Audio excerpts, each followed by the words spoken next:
Assalamu alaikum students. I am Mrs. Rubna Zafar, Assistant Professor of Chemistry in Edwards College, Peshawar. So student, we are going to start chapter number 1 of first year, that is stoichiometry. And before starting this chapter, we are going through some basic concepts of chemistry which you have learned in 9th and 10th. So these topic we are going to revise these topics. So these topics are atom, atomic number, mass number, then we revise molecule, then ions, isoelectronic species, relative atomic mass and relative molecular mass.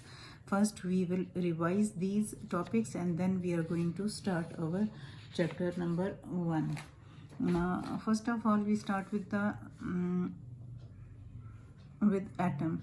Now you all know that atom is derived from Greek word atomos which means indivisible. यानी atom जो है ये क्या है, matter का या element का क्या है, सबसे स्मॉलेस्ट पार्टिकल या सबसे छोटा यूनिट है जो कि फर्दर क्या है, इनडिविजिबल है, यानी आप फर्दर एटम को डिवाइड नहीं कर सकते। देखें एटम की मिसाल बिल्कुल उस तरह से है जैसे एक दीवार जो है ये बनती है ब्रिक से मिलके, और जब आप दीवार को तोड़ते हैं तो सबसे छोटा यूनिट जो आपको मिलता है वो क्या होता है, सिंगल ब्रिक। यानी ब्रिक को आप फर्दर तोड़ते हैं तो फिर वो ब्रिक नहीं रहती। इसी तरह से एटम्स जो होते हैं वो भी क्या होते हैं, बिल्डिंग यूनिट्स होते हैं, किसका, मैटर के। तो जो सबसे छोटा यूनिट होगा वो क्या कहलाता है, एटम। यानी मैटर का सबसे छोटा यूनिट क्या है, एटम है। एटम्स जो होते हैं ये बहुत ज़्यादा छोटे होते हैं, that even a full stop can contain 2 million of atoms. Similarly a rain drop can contain 10⁻20 atoms. So naked I can not, human I can not see the atoms. इतना छोटा होता है कि आप इसको आंख से नज़र नहीं आता। एटम जो है ये फर्दर जो है सब एटॉमिक पार्टिकल से मिल के बना होता है, और आज तक जो है ये मोर देन 100 सब एटॉमिक पार्टिकल्स एटम के अंदर दरियाफ्त हो चुके हैं। लेकिन जो फंडामेंटल सब एटॉमिक पार्टिकल्स हैं वो क्या हैं, 3, प्रोटॉन्स और न्यूट्रॉन्स। प्रोटॉन्स पॉजिटिवली चार्ज होते हैं और न्यूट्रॉन्स न्यूट्रल होते हैं, और ये दोनों कहाँ पाए जाते हैं, ये एटम के न्यूक्लियस में पाए जाते हैं। इलेक्ट्रॉन्स नेगेटिवली चार्ज होते हैं और ये एटम के अराउंड शेल्स के अंदर रिवॉल्व करते रहते हैं। किसी भी एटम के अंदर नंबर ऑफ प्रोटॉन्स जो कि पॉजिटिवली चार्ज हैं और नंबर ऑफ इलेक्ट्रॉन्स जो कि नेगेटिवली चार्ज हैं, ये दोनों पार्टिकल्स का नंबर क्या होता है, सेम, यानी इक्वल होते हैं ये दोनों। तो एटम फिर क्या होता है, therefore atom is electrically neutral होता है। ठीक है, तो एक दफ़ा फिर रिवाइज करती हूँ कि किसी भी एटम के अंदर नंबर ऑफ प्रोटॉन्स इक्वल होते हैं नंबर ऑफ इलेक्ट्रॉन्स के, देयरफॉर एटम क्या होता है, इलेक्ट्रिकली न्यूट्रल होता है, यानी एटम के ऊपर कोई चार्ज नहीं होता। अब आते हैं एटॉमिक नंबर की तरफ। एटॉमिक नंबर को हम प्रोटॉन नंबर भी कहते हैं और इसको रिप्रेजेंट किया जाता है जी से। The number of protons in nucleus of an atom of an element is called atomic number या प्रोटॉन नंबर। यानी न्यूक्लियस के अंदर जो प्रोटॉन्स का नंबर है वो क्या कहलाता है, एटॉमिक नंबर। और ये याद रखें कि एटॉमिक नंबर किसी भी एलिमेंट की क्या होती है, आइडेंटिटी होती है। जैसे ह्यूमन बींग्स का डीएनए होता है, इसी तरह एलिमेंट्स का क्या होता है, एटॉमिक नंबर। यानी अगर फॉर एग्जांपल सोडियम का एटॉमिक नंबर 11 है तो पीरियोडिक टेबल में जब भी आप जाएंगे 11 पे तो आपको वहाँ पे क्या चीज़ नज़र आएगी, सोडियम ही होगा। यानी एटॉमिक नंबर 11 सिर्फ किसका होगा, सोडियम का। अगर ये एटॉमिक नंबर से 12 हो जाता है, यानी किसी एटम के अंदर 12 प्रोटॉन्स होंगे, तो वो फिर क्या होगा, सोडियम नहीं होगा, बल्कि वो क्या होगा, अगर आप 12 देखें पीरियोडिक टेबल में तो 12 की जगह पे क्या लिखा होगा, आपको मैग्नीशियम नज़र आएगा। ठीक है, इसी तरह से एटॉमिक नंबर हाइड्रोजन का क्या है, 1, कार्बन का 6 और क्लोरीन का क्या है, 17। तो एटॉमिक नंबर क्या होता है, किसी भी एलिमेंट की आइडेंटिटी है और हर एलिमेंट का अपना एटॉमिक नंबर या प्रोटॉन नंबर होता है। अच्छा, उसके बाद आता है मास नंबर या न्यूक्लियन नंबर। न्यूक्लियॉन्स कहते हैं जो पार्टिकल्स पाए जाते हैं न्यूक्लियस में। तो जो दो फंडामेंटल पार्टिकल प्रेजेंट होते हैं न्यूक्लियस में वो कौन से होते हैं, प्रोटॉन्स। हमने ऊपर भी देखा था, प्रोटॉन्स और न्यूट्रॉन्स कहाँ पाए जाते हैं, दो फंडामेंटल पार्टिकल न्यूक्लियस के अंदर पाए जाते हैं।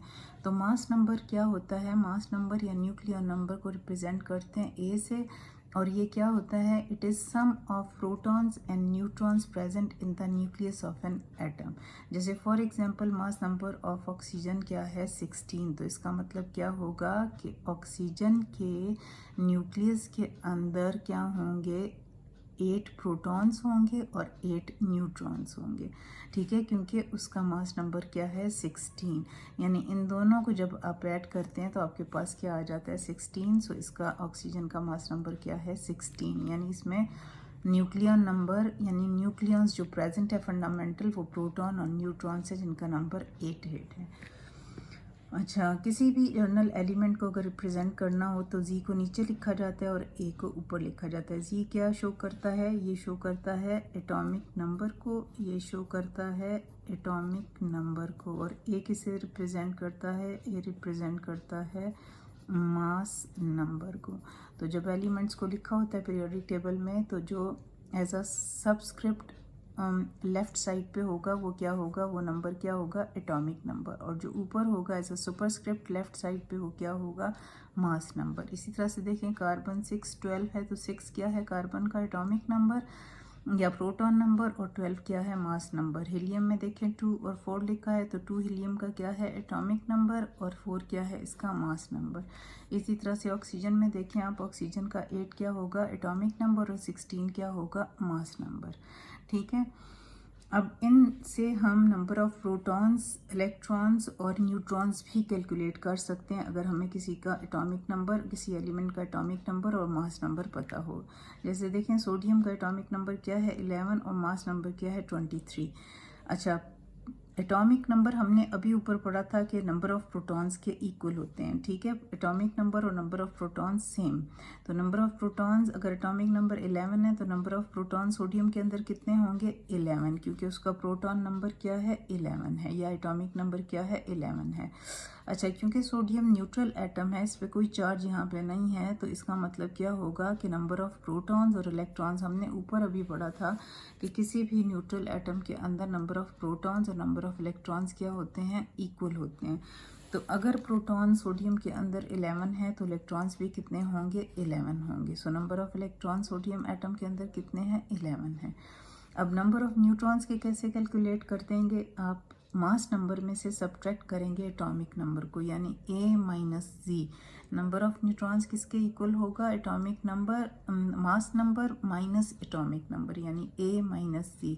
तो मास नंबर क्या है 23, इसमें से 11 को माइनस करेंगे तो 12 आपके पास क्या आ जाएंगे number of neutrons in sodium atom, ठीक है। तो प्रोटॉन्स कितने हो गए 11, इलेक्ट्रॉन्स कितने हो गए 11 और न्यूट्रॉन्स कितने हो गए 12। क्लियर। अच्छा, उसके बाद आ जाते हैं हम मॉलिक्यूल पे। मॉलिक्यूल क्या चीज़ है, जैसे एटम मैटर का सबसे छोटा पार्टिकल है, इसी तरह से किसी भी कंपाउंड या एलिमेंट का सबसे छोटा पार्टिकल जो कि इंडिपेंडेंट एग्जिस्ट कर सकता है उसे हम क्या कहते हैं मॉलिक्यूल कहते हैं। यानी इसको कैसे डिफाइन करेंगे कि molecule is the smallest particle of an element और compound which can exist independently और फ्रीली, ठीक है। अब देखें यहाँ पे ये सारे मॉलिक्यूल्स दिए हैं, देखें ये क्या है H2, ये O2, Cl2, P4, Br2, S8, ये सारे क्या हैं मॉलिक्यूल्स, ठीक है। लेकिन आप देखें अगर तो ये मॉलिक्यूल्स जो है जैसे H2 का, ये दोनों एटम्स जो हैं इसके बनने में कौन से यूज़ हुए हैं, दोनों आइडेंटिकल एटम से मिलके बना है। यानी एक हाइड्रोजन जो है दूसरे हाइड्रोजन के साथ जब बॉन्ड बनाता है तो क्या बनता है H2, क्योंकि हाइड्रोजन कभी भी इस तरह से हाइड्रोजन जो है ये क्या है कभी भी ऐसे इंडिपेंडेंट एज अ इस स्टेट में एग्जिस्ट नहीं करता। सो ये क्या बनाएगा अनस्टेबल होगा इस स्टेट में, सो अपने ही दूसरे एटम के साथ मिलके क्या बना लेता है H2 का मॉलिक्यूल। इसी तरह O2 का मॉलिक्यूल, Cl2 का मॉलिक्यूल, P4 का मॉलिक्यूल फॉस्फोरस है, और Br2 का मॉलिक्यूल और सल्फर भी जो है ये कभी भी एज अ S प्रेजेंट नहीं होता बल्कि एज अ S8 मॉलिक्यूल होता है। इसका मतलब है कि ये सारे मॉलिक्यूल्स अगर आप गौर से देखें तो ये made up these molecules are made up of one kind of atoms, यानी ये एक ही तरह के एटम्स मिलकर ये मॉलिक्यूल्स बना रहे हैं। तो ऐसे मॉलिक्यूल्स को हम क्या कहते हैं होमो एटॉमिक मॉलिक्यूल्स, या इन्हें हम क्या कहते हैं मॉलिक्यूल्स ऑफ एलिमेंट। यानी एक ही एलिमेंट के एटम्स 2 या 4 या 8 एटम्स मिलकर क्या बना रहे हैं ये मॉलिक्यूल्स बना रहे हैं। तो ऐसे मॉलिक्यूल्स को क्या कहते हैं मॉलिक्यूल्स ऑफ एलिमेंट, ठीक है। अच्छा, उसके बाद देखिए, अगर कोई एटम एग्जिस्ट करता है इंडिपेंडेंटली तो फिर उसे हम क्या कहते हैं, it is also called a molecule. यानी जैसे देखिए नोबल गैसेस हैं, इनके इनके जो एटम्स हैं ये independent as a helium exist कर सकते हैं, नियॉन भी एज अ नियॉन एग्जिस्ट कर सकता है, क्रिप्टॉन भी एज अ क्रिप्टॉन एग्जिस्ट कर सकता है, क्योंकि ये एटम्स क्या हैं, स्टेबल हैं, इनकी इलेक्ट्रॉनिक कन्फिग्रेशन क्या है, स्टेबल है। सो ये एज अ इसी तरह से इंडिपेंडेंट इसी फॉर्म में एटम की फॉर्म में एग्जिस्ट करेंगे। तो ऐसे एटम्स को क्या कहते हैं, ऐसे एटम्स को कहते हैं मोनो एटॉमिक मॉलिक्यूल्स। यानी ये भी क्या हैं, मॉलिक्यूल्स हैं, किसके, एलिमेंट्स के, लेकिन कैसे, मोनो एटॉमिक मॉलिक्यूल्स। यानी ये मॉलिक्यूल जो है ये एक एटम से मिलके बना है। अगर आप ऊपर देखें यहाँ पे हाइड्रोजन का मॉलिक्यूल तो ये 2 एटम से मिलके बना है, ये डाई एटॉमिक है। ऑक्सीजन का मॉलिक्यूल भी डाई एटॉमिक है, क्लोरीन का भी डाई एटॉमिक है, लेकिन P4 क्या है, टेट्रा एटॉमिक, या S8 क्या है, ऑक्टा एटॉमिक। इनको पॉली एटॉमिक मॉलिक्यूल्स भी कहते हैं। तो नोबल गैसेस जो हैं ये ऐसा मोनो एटॉमिक मॉलिक्यूल्स एग्जिस्ट करते हैं। तो ये भी सारे क्या कहलाएंगे, ये भी कहते हैं, इनको भी हम क्या कहते हैं, मॉलिक्यूल्स ऑफ एलिमेंट। लेकिन कौन से, मोनो एटॉमिक मॉलिक्यूल्स। अच्छा, अब देखें मॉलिक्यूल्स की एक दूसरी टाइप भी होती है, जिसमें जैसे वाटर है, मीथेन है, कार्बन डाइऑक्साइड है, हाइड्रोक्लोरिक एसिड है, सल्फ्यूरिक एसिड है, सल्फर डाइऑक्साइड, सल्फर ट्राइऑक्साइड। अगर आप देखें तो ये मॉलिक्यूल्स, ये भी मॉलिक्यूल्स हैं, ठीक है, क्योंकि ये इंडिपेंडेंट एग्जिस्ट कर सकते हैं। लेकिन ये मॉलिक्यूल्स जो हैं ये 2 या 2 से ज़्यादा एलिमेंट से मिलके बने हैं। जैसे वाटर जो है ये हाइड्रोजन और ऑक्सीजन से मिलके बना है, ठीक है। सो ऐसे मॉलिक्यूल्स जो कि जब जो जो जो made up of different kind of atoms, उनको हम क्या कहते हैं, हीट्रो एटॉमिक मॉलिक्यूल्स कहते हैं। यानी ऐसे मॉलिक्यूल्स जो कि डिफरेंट काइंड ऑफ एटम से मिलकर बनते हैं, यानी आप इनको ऐसे भी कह सकते हैं कि when different atoms combine chemically in a fixed ratio by mass, they give us molecules, and such molecules are called heteroatomic molecules, या उन्हें हम क्या कहते हैं, molecules of compound कहते हैं, ठीक है। क्योंकि ये क्या बन गया है, ये किस, वाटर क्या है, एक कंपाउंड है जिसकी प्रॉपर्टी, यानी ये कैसे बना है, जब हाइड्रोजन और ऑक्सीजन केमिकली कंबाइन करते हैं और आपको क्या देते हैं, H2O, तो H2O क्या बन गया, कंपाउंड बन गया, ठीक है। और इसकी प्रॉपर्टी जो है H2O की, ये प्रॉपर्टीज़ ऑक्सीजन और हाइड्रोजन गैस से बिल्कुल डिफरेंट होंगी, ठीक है। सो ये मॉलिक्यूल्स क्या कहलाते हैं, these are molecules which are made up of different kind of atoms, and such molecules are called heteroatomic molecules. और इन्हें हम क्या कहते हैं, मॉलिक्यूल्स ऑफ कंपाउंड भी कहते हैं। Is this clear. अच्छा, आप एक MCQ करें, which of the following is not the molecule of a compound. अभी हमने ऊपर पढ़ा था कि कंपाउंड के मॉलिक्यूल्स क्या होते हैं, हीट्रोएटॉमिक होते हैं, ठीक है, डिफरेंट काइंड ऑफ एटम से मिलके बने होते हैं। तो अब इनमें से आप देखें, आपके पास A, B, C, D 4 option हैं, इनमें से आप देखें कि कौन सा जो है मॉलिक्यूल वो किसी कंपाउंड का नहीं है। ये डिफरेंट काइंड ऑफ एटम से मिलके बना है, तो इसका मतलब है ये भी मॉलिक्यूल कंपाउंड का है। उसके बाद आप ग्लूकोज को देखें, ये भी क्या है, ग्लूकोज भी कार्बन, हाइड्रोजन, ऑक्सीजन से मिलके बना है, तो डिफरेंट काइंड ऑफ एलिमेंट से मिलके बना है, तो ये भी क्या है, कंपाउंड है। मॉलिक्यूल तो है लेकिन किसका मॉलिक्यूल है, कंपाउंड का। और सल्फर डाइऑक्साइड भी क्या है, मॉलिक्यूल है लेकिन कंपाउंड का। तो इसमें हीलियम जो ऑप्शन है ये क्या हो जाती है, मॉलिक्यूल ऑफ एलिमेंट। सो ये करेक्ट ऑप्शन आपका ये हो जाएगा, हीलियम। अच्छा, अब हम आ जाते हैं आइंस की तरफ। आइंस कैसे बनते हैं, और सिंपल आइंस हम सिर्फ पढ़ेंगे। तो आइंस क्या होते हैं, व्हेन एन एटम लूजेस और gains electron, simple ions are formed, ठीक है। यानी कोई भी एटम जो होता है जब लूज करता है या गेन करता है इलेक्ट्रॉन तो सिंपल आइंस बनते हैं। If N atom loses electron तो क्या हो जाएगा, इलेक्ट्रॉन नेगेटिवली चार्ज है, जब उसमें से निकल जाएगा तो कौन सा आयन बन जाएगा, एक इलेक्ट्रॉन निकल गया तो कैसा आयन बनेगा, पॉजिटिव आयन बनेगा, या जिसे हम क्या कहते हैं, कैटायन कहते हैं, वो बनता है। जैसे फॉर एग्जांपल सोडियम जो है, जब ये एक लूज़ करता है इलेक्ट्रॉन तो उस पर क्या आ जाता है, +1 का चार्ज आ जाता है, क्योंकि एक इलेक्ट्रॉन निकल गया। सोडियम एटम के अंदर कितने प्रोटॉन्स होते हैं, 11 प्रोटॉन्स होते हैं और 11 इलेक्ट्रॉन्स होते हैं, ठीक है। तो अब उसमें से एक इलेक्ट्रॉन जब माइनस हो गया तो इसका मतलब है एक नेगेटिव चार्ज उसमें से निकल गया, तो उस पर क्या आ जाएगा, एक प्लस चार्ज आ जाएगा, ठीक है। तो अब सोडियम आयन के अंदर कितने हैं प्रोटॉन्स हैं, प्रोटॉन्स तो वही रहेंगे क्योंकि वो तो न्यूक्लियस में होते हैं, वो तो नहीं निकले, निकला क्या है, इलेक्ट्रॉन। तो एक इलेक्ट्रॉन कम हो गया, तो 11 में से हम क्या करेंगे, इलेक्ट्रॉन में से एक को माइनस करेंगे, तो हमारे पास इलेक्ट्रॉन्स कितने आ जाएंगे, 10। अब इसमें एक इलेक्ट्रॉन कम हो गया। अच्छा, अगर हमने पॉजिटिव आयन के अंदर नंबर ऑफ इलेक्ट्रॉन्स कैलकुलेट करने होते हैं, तो उसका फार्मूला क्या होता है कि एटॉमिक नंबर में से अब जितने भी इलेक्ट्रॉन लॉस्ट हुए हैं वो आप माइनस कर देते हैं, या जो पॉजिटिव चार्ज है आयन के ऊपर, जितने पॉजिटिव चार्जेस हैं उनको आप क्या करते हैं, माइनस करते हैं। तो एटॉमिक नंबर क्या है सोडियम का एटॉमिक नंबर है 11, और सोडियम आयन पे कितने पॉजिटिव चार्ज हैं, 1, या आप ये कह सकते हैं कितने इलेक्ट्रॉन उसने लूज़ किए हैं, 1। तो आप क्या करेंगे, -1, तो आपके पास आंसर क्या आ गया, 10 इलेक्ट्रॉन्स आ गए। तो इसका मतलब है सोडियम आयन के अंदर कितने इलेक्ट्रॉन्स हैं, 10 इलेक्ट्रॉन्स। अच्छा, नेगेटिव आयन क्या होता है, नेगेटिव आयन जब an atom gain electron, negative ions are form, ठीक है। जैसे क्लोरीन एटम जो है 1 इलेक्ट्रॉन जब गेन करता है, तो क्लोरीन जब एटम की फॉर्म में होगा तो 17 प्रोटॉन होते हैं उसके पास और 17 इलेक्ट्रॉन होते हैं। एक इलेक्ट्रॉन इसने गेन कर लिया तो मीन्स कि एक इलेक्ट्रॉन उसके अंदर क्या हो गया, ज़्यादा हो गया। तो हम 17 के अंदर क्या करेंगे, इलेक्ट्रॉन्स के अंदर +1 करेंगे, तो कितने हो जाएंगे, 18 इलेक्ट्रॉन्स हमारे पास हो जाएंगे।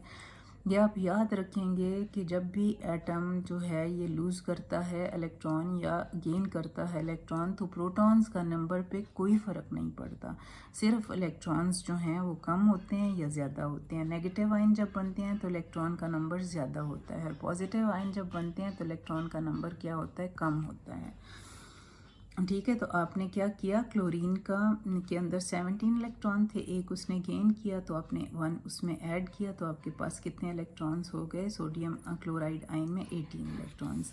Number of electrons negative ion में कैलकुलेट करने का फार्मूला क्या है कि एटॉमिक नंबर के अंदर जितने भी इलेक्ट्रॉन ऐड हो रहे हैं वो आप ऐड कर देते हैं। तो एटॉमिक नंबर क्या है, 17, या आप ये भी देखते हैं कितने नेगेटिव चार्जेस हैं, एक नेगेटिव चार्ज है तो आप क्या करते हैं, +1, तो कितने हो गए, 18 इलेक्ट्रॉन्स हो गए, ठीक है। तो क्लोराइड आयन के अंदर कितने इलेक्ट्रॉन्स हैं, 17 उसके अंदर पहले थे, ठीक है, या उसका एटॉमिक नंबर क्या है 17, और प्लस उसके ऊपर कितने नेगेटिव चार्जेस हैं, 1 नेगेटिव चार्जेस हैं, तो +1 किया तो 17 + 1 18 इलेक्ट्रॉन्स, ठीक है। अच्छा, अब आप देखें अगला एक दूसरा टर्म है, ये MCQs में अक्सर आता है कि आइसो इलेक्ट्रॉनिक स्पीशीज़। आइसो का मतलब क्या होता है, आइसो का मतलब होता है सेम, ठीक है, और इलेक्ट्रॉनिक का मतलब इलेक्ट्रॉन्स। तो ऐसे एटम्स या ions that have same number of electrons they are called isoelectronic species, ठीक है। दोबारा रिपीट करती हूँ कि such atoms or ions that have same number of electrons they are called isoelectronic species। इसके एग्जांपल क्या हैं, ऑक्साइड आयन है, नियॉन का एटम है, सोडियम का आयन है, मैग्नीशियम आयन है, एल्युमिनियम आयन है। इन सब के अंदर क्या है, इन सब के अंदर इलेक्ट्रॉन्स की तादाद कितनी है, 10 इलेक्ट्रॉन्स हैं। ये भी मैं आपको कैलकुलेट करके भी दिखाती हूँ।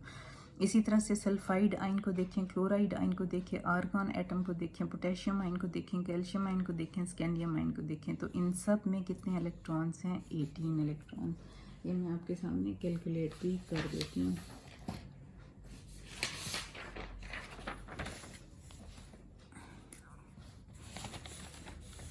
देखिए ऑक्साइड आयन में अभी हमने देखा कि ऑक्साइड आयन है, तो इसके अंदर नंबर ऑफ इलेक्ट्रॉन्स कैसे कैलकुलेट करेंगे। हमने अभी फार्मूला देखा था कि क्या था कि एटॉमिक नंबर प्लस जितने नेगेटिव चार्जेस हैं, तो कितने नेगेटिव चार्जेस हैं, इस पर 2 नेगेटिव चार्जेस हैं, तो एटॉमिक नंबर ऑक्सीजन का क्या होता है, 8, तो 8 + 2 कितना हो गया, 10 इलेक्ट्रॉन्स, ठीक है।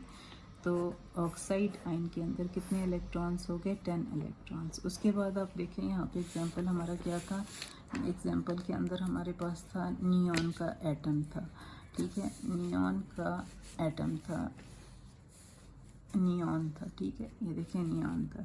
नियॉन में कैलकुलेट करते हैं। नियॉन का एटम है, एटॉमिक नंबर इसका क्या है 10, ठीक है। तो 10 है एटॉमिक नंबर, तो इसके अंदर कितने होंगे, डायरेक्ट हमें पता है कि 10 इलेक्ट्रॉन्स होंगे। प्रोटॉन एटॉमिक नंबर क्या है 10 है, तो 10 प्रोटॉन्स हैं, तो न्यूट्रल है, कोई चार्ज नहीं है इस पर, तो इलेक्ट्रॉन्स का नंबर भी क्या होगा 10 इलेक्ट्रॉन्स ही होंगे। अच्छा, उसके बाद है सोडियम आयन। सोडियम आयन के ऊपर क्या है +1 का चार्ज है।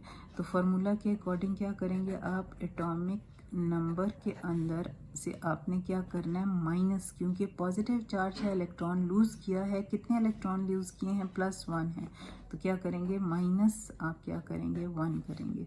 तो एटॉमिक नंबर क्या है सोडियम का 11, तो 11 - 1 कितने हो गए 10 इलेक्ट्रॉन्स हो गए।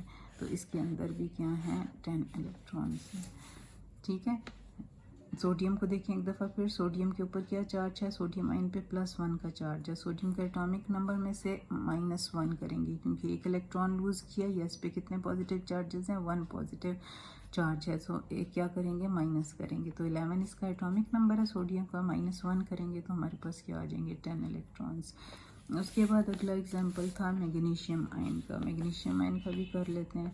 तो मैग्नीशियम आयन जो है इसमें भी एटॉमिक नंबर लिखेंगे और उसमें से किस चीज़ को माइनस करेंगे, कितने पॉजिटिव चार्जेस हैं 2, यानी 2 इलेक्ट्रॉन लूज़ किए, तो आप क्या करेंगे 2 पॉजिटिव चार्जेस हैं तो आप -2 करेंगे। तो एटॉमिक नंबर सोडियम मैग्नीशियम का क्या है 12, ठीक है। 12 में से 2 माइनस किया तो आपके पास क्या आ गए 10 इलेक्ट्रॉन आ गए, ठीक है। तो इसका मतलब है इसमें भी 10 इलेक्ट्रॉन्स हैं। फिर उसके बाद अगला एग्जाम्पल है एल्युमिनियम का, ठीक है। एल्युमिनियम के ऊपर क्या है 3+ है, 3+ है, तो इसका मतलब क्या है एटॉमिक नंबर एल्युमिनियम में से कितने माइनस करेंगे इलेक्ट्रॉन्स को, 3 है, 3+ का चार्ज 3+ उसके ऊपर चार्ज है आयन पे, तो आप क्या करेंगे -3 करेंगे। तो एटॉमिक नंबर कितना है एल्युमिनियम का, पीरियोडिक टेबल में देखें तो 13 में से 3 माइनस किया तो हमारे पास क्या आ गया 10 इलेक्ट्रॉन्स आ गए। तो इसका मतलब क्या है कि इन सारी स्पीशीज़, ये सारे स्पीशीज़ यानी oxide ion, neon atom, sodium ion, magnesium ion और एल्युमिनियम आयन, इन सब में क्या है, सब में 10 इलेक्ट्रॉन्स हैं। तो ये क्या हैं, ये आइसो इलेक्ट्रॉनिक स्पीशीज़ कहलाते हैं, ठीक है। ये क्या है, ये आइसो इलेक्ट्रॉनिक स्पीशीज़ हैं, ठीक हो गया। इसी तरह से अगर आप देखेंगे तो आगे अगर आप देखें तो सल्फाइड है, सल्फाइड, क्लोराइड, आर्गॉन, ये मैंने बताया था। इनमें भी आप कैलकुलेट खुद करें तो आप देखेंगे कि इनमें कितने होंगे 18 इलेक्ट्रॉन्स होंगे। अब आपने MCQ करने हैं 2 इसी से रिलेटेड। अब आप देखें कि यहाँ पर sodium ion is iso electronic with, अब आपने सोडियम में हमने अभी ऊपर भी कैलकुलेट किया है कि सोडियम में कितने इलेक्ट्रॉन्स होते हैं 10 इलेक्ट्रॉन्स होते हैं। सोडियम में 10 इलेक्ट्रॉन्स होते हैं, तो ये किसके साथ आइसो इलेक्ट्रॉनिक होगा। देखो मैग्नीशियम क्या है एटम है और इसका एटॉमिक नंबर क्या होता है 12, तो 12 एटॉमिक नंबर है तो 12 प्रोटॉन्स, तो इलेक्ट्रॉन्स भी कितने 12, तो ये तो नहीं होगा। हीलियम क्या है, इसका 2 होता है एटॉमिक नंबर, ये भी नहीं होगा क्योंकि 2 प्रोटॉन्स होंगे तो 2 इलेक्ट्रॉन्स होंगे। आयरन जो है इसका 26 होता है एटॉमिक नंबर, तो इसके ऊपर 2+ का चार्ज है। अगर 26 में से 2 आप माइनस भी करें तो फिर 24 इलेक्ट्रॉन्स इसमें रह जाते हैं, तो ये भी नहीं हो सकता, ये भी नहीं होगा। तो हमारे पास आखिरी ऑप्शन क्या है, फ्लोरीन, फ्लोराइड आयन है। तो फ्लोरीन का एटॉमिक नंबर क्या है 9 है। 9 के अंदर आप क्या करेंगे 9+ इस पे कितने नेगेटिव चार्जेस हैं 1, तो जब 1 किया तो आपके पास कितने आ गए 10 इलेक्ट्रॉन्स आ गए। तो आपका जो करेक्ट ऑप्शन है वो क्या है फ्लोराइड आयन है, यानी फ्लोराइड आयन और सोडियम आयन आइसो इलेक्ट्रॉनिक है। इसमें भी 10 इलेक्ट्रॉन्स हैं और सोडियम आयन के अंदर भी क्या है 10 इलेक्ट्रॉन्स हैं। ये क्लियर हो गया। अच्छा, अब आप देखें कि which of the following pair is not iso electronic. यहाँ हमने दो आयन और एटम का पेयर बनाया, यहाँ पे दोनों आयन्स हैं, इधर भी एक एटम है एक आयन है और यहाँ पे भी क्या है एक एटम है और दूसरा आयन है और ये पेयर्स हैं। अब इनमें से आपने ये देखना है कि कौन सा पेयर आइसो इलेक्ट्रॉनिक नहीं है। अगर आप कैलकुलेट करें तो यहाँ पे एटॉमिक नंबर 7 है।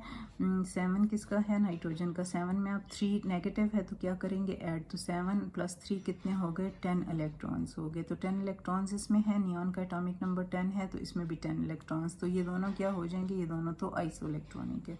अच्छा, दूसरा ऑप्शन देखें, सोडियम आयन है। सोडियम आयन में अभी हमने देखा था कि 10 इलेक्ट्रॉन्स होते हैं, और ऑक्साइड आयन में भी कैलकुलेट किया था 10 इलेक्ट्रॉन्स होते हैं। तो ये भी क्या है? ये भी आइसो इलेक्ट्रॉनिक है। उसके बाद आप देखें यहाँ पे आर्गॉन और कैल्शियम है। आर्गॉन 18 एटॉमिक नंबर है तो इसमें 18 इलेक्ट्रॉन्स होंगे, और कैल्शियम जो है इसका 20 होता है, एटॉमिक नंबर 20 होता है, और 2 इलेक्ट्रॉन इसने लूज़ किए। तो माइनस जब आप 2 करेंगे, इसमें से -2 करेंगे 20 में से, तो ये कितने आ जाएंगे? 18 इलेक्ट्रॉन्स आ जाएंगे। तो ये भी क्या है? ये भी आइसो इलेक्ट्रॉनिक है। फिर आपके पास लास्ट ऑप्शन बच जाता है सोडियम और एल्युमिनियम आयन का। तो सोडियम का एटॉमिक नंबर क्या है? 11, और ये क्योंकि आयन नहीं है, एटम है, तो इसमें कितने इलेक्ट्रॉन्स होंगे? 11 इलेक्ट्रॉन्स होंगे। और दूसरा आपके पास एल्युमिनियम आयन है। अभी ऊपर हमने कैलकुलेट किए थे, 13 इसका एटॉमिक नंबर है। 13 में से आप क्या करेंगे? माइनस करेंगे, क्योंकि लूज़ किए हैं इसने, पॉजिटिव आयन है, सो माइनस करेंगे 3 इलेक्ट्रॉन्स को, तो इसमें कितने आ जाएंगे? 10 इलेक्ट्रॉन्स। तो सोडियम एटम में 11 इलेक्ट्रॉन्स हैं, और सोडियम एल्युमिनियम आयन के अंदर 10 इलेक्ट्रॉन्स हैं। तो ये वो स्पीशी है, ये आपका ऑप्शन जो है ये करेक्ट है, यानी ये आइसो इलेक्ट्रॉनिक नहीं है। सो आपका करेक्ट आंसर कौन सा होगा? आपका करेक्ट आंसर बी ऑप्शन होगा, ये आपका करेक्ट आंसर। ठीक है, समझ आ गई है? सो अब अगला टॉपिक स्टार्ट करते हैं, रिलेटिव एटॉमिक मास। ये आप पहले 9th 10th में बहुत अच्छी तरह से पढ़ चुके हैं। सो इसको क्विकली रिवाइज करते हैं। देखो, एटम्स बहुत छोटे होते हैं, तो इनका मास मेजर करना, जो चीज़ नज़र ही ना आए उसका मास मेजर करना कितना मुश्किल होता है। तो इसका जब मास मेजर किया गया तो उसके लिए कार्बन 12 को क्या किया गया? एज अ स्टैंडर्ड यूज़ किया गया। देखो, जब आप बाज़ार जाते हैं कोई चीज़ लेने के लिए, जैसे आप कहते हैं दुकानदार को 1 kg मुझे शुगर दे दो, तो वो क्या करता है कि वो एक पैन ले लेता है, इस तरह से तराजू ले लेता है, और एक तरफ 1 kg का पत्थर रखता है और दूसरी तरफ वो शुगर डालता जाता है। जबकि दोनों पैन्स इक्वल हो जाते हैं, इक्वलेंट हो जाते हैं, तो वो कहता है कि ये जो शुगर है ये क्या है? 1 kg हो गई है। तो वो फिर आपको शुगर होल लिफाफे में डाल के दे देता है 1 kg, यानी स्टैंडर्ड के साथ मेजर करता है, और जब स्टैंडर्ड के साथ इक्वलेंट हो जाता है वेट, तो वो कहता है कि ये शुगर भी क्या है? 1 kg। इसी तरह से कार्बन को यूज़ किया गया, कार्बन 12, यानी कार्बन का वो आइसोटोप जिसके अंदर 6 प्रोटॉन्स और 6 न्यूट्रॉन्स थे, उसको यूज़ किया गया। कार्बन 12 को यूज़ किया गया एज अ स्टैंडर्ड। ठीक है, किस चीज़ के लिए? To measure the masses of atoms of different elements, क्योंकि हमें कोई स्टैंडर्ड चाहिए था। और कार्बन के मास को क्या लिया गया? कार्बन 12 के मास को क्या लिया गया?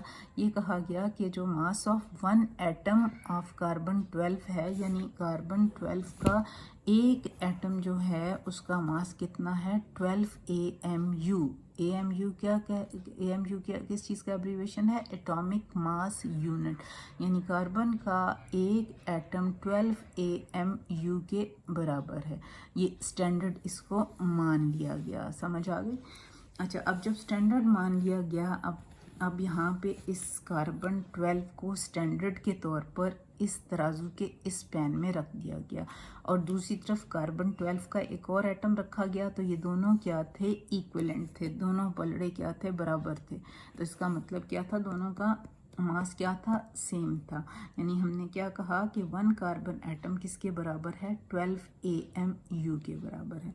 अच्छा, अब हमने जैसे फॉर एग्जांपल हाइड्रोजन एटम का मास मेजर करना था कार्बन 12 के साथ। तो अगर मैं इस पलड़े में हाइड्रोजन एटम का एक एटम लेती हूँ और यहाँ पर पूरा एक एटम मैं डाल देती हूँ कार्बन 12 का, तो ये तो भारी हो जाता, ये नीचे चला जाता, और ये तो हल्का एटम था, ये ऊपर चला गया पलड़ा।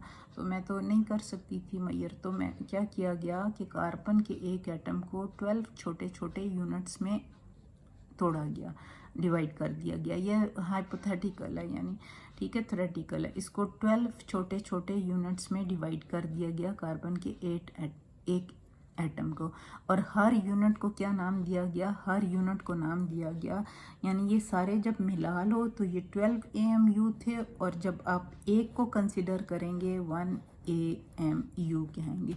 तो यहाँ से एक टुकड़ा उठाया और तराजू के इस पलड़े में रखा, जिसे हमने क्या कहा कि ये स्टैंडर्ड है। ये क्या है, कार्बन 12 का एक छोटा सा पोर्शन निकाल के यहाँ पे डाला। तो फिर क्या, जब हाइड्रोजन को यहाँ पे रखा तो ये दोनों क्या थे, इक्विवेलेंट थे, दोनों बराबर थे।